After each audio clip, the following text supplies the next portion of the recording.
What's up, everybody? I'm Taylor. I'm powerless over life, but not my reaction to life.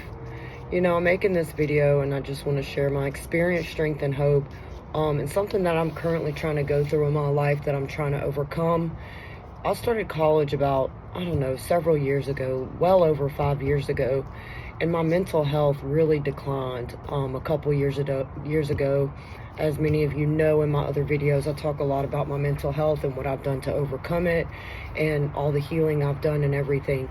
And at some point during those 3 years, it's like my brain has tried to convince me that I'm not capable of school, or fear of failure, fear of, well, what happens after I get my degree, just like all this fear. And something that I've been doing a lot since I've been in recovery is that when I feel this fear, I get a pen and a piece of paper and I sit down and I write what I'm scared of. And then whatever questions come up, like I'll use this as an example. So, my fear is going back to college. And then the first thing is, well, how am I going to balance my recovery, being a mom, in my school? Because school will take up majority of my time.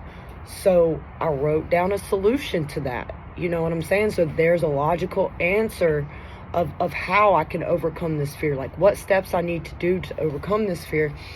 And then it's that, well, what if I get off balance?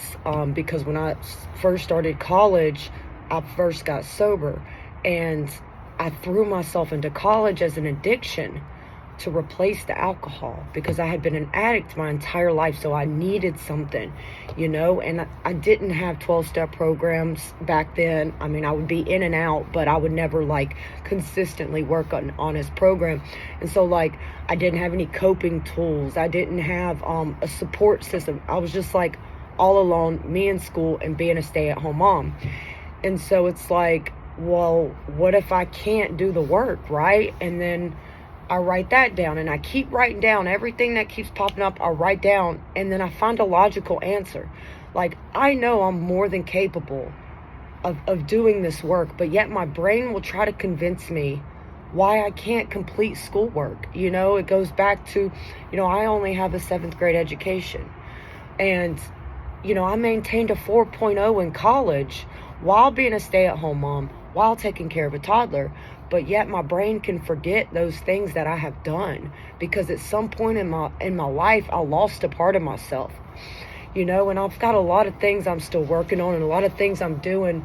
And I just like to share, what I'm doing, what's helping me. And like I said, what helped me finally build up the motivation to fill out the forms that I needed to fill out to get my financial aid reapproved.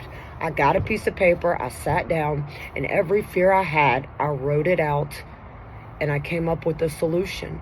And see, the thing is that I used to be a very all or nothing person. I'm either all in it or I'm out, and with me being in recovery and just, working an honest program and just a lot of healing, just me working my program and my recovery, about 1.5 years in the program, I finally found balance. I finally figured out how to balance my life out.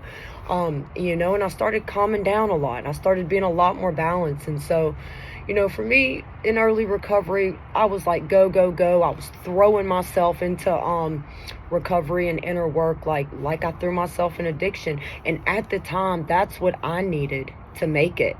And so, I tell people, if your brain tells you not to do something that's going to benefit you, ask yourself why. Self-reflect on that. Why don't you want to do something is going to make you better? What are you afraid of? Get a piece of paper, sit down, self-reflect, sit down and write your fears out and see what happens. And for me, I used to fear being in silence, because, for me, when I started meditating and self-reflecting, it's all these thoughts started coming up about stuff I hadn't remembered in years, and just little silly stuff. And so what I started doing was, one, I sat in silence. I had to seriously force myself to sit in silence and face it, because that is the only way I'm able to identify it and face it, and then take action to work on it and heal it, process it, and let it go. So first I had to really sit with myself in silence. And what I started doing is, when I started having reoccurring thoughts throughout the day of the same thing, I would jot them down and I would write them down. And then I would do like a self-reflection, ask myself questions about it. Well, why am I feeling like this? What did this do? What did that do? And just keep asking myself questions until I see it on paper, of like everything that's been floating in my head, of all my fears, of everything that's been bothering me, the resentment, whatever, the anger, whatever emotion it is, why I feel the way I feel. Because it might be one thought, but you can break that thought down to like 20 different sentences and 20 different reasons of why you're having that one thought. So for me, what helps me on a daily basis is putting pen to paper in silence.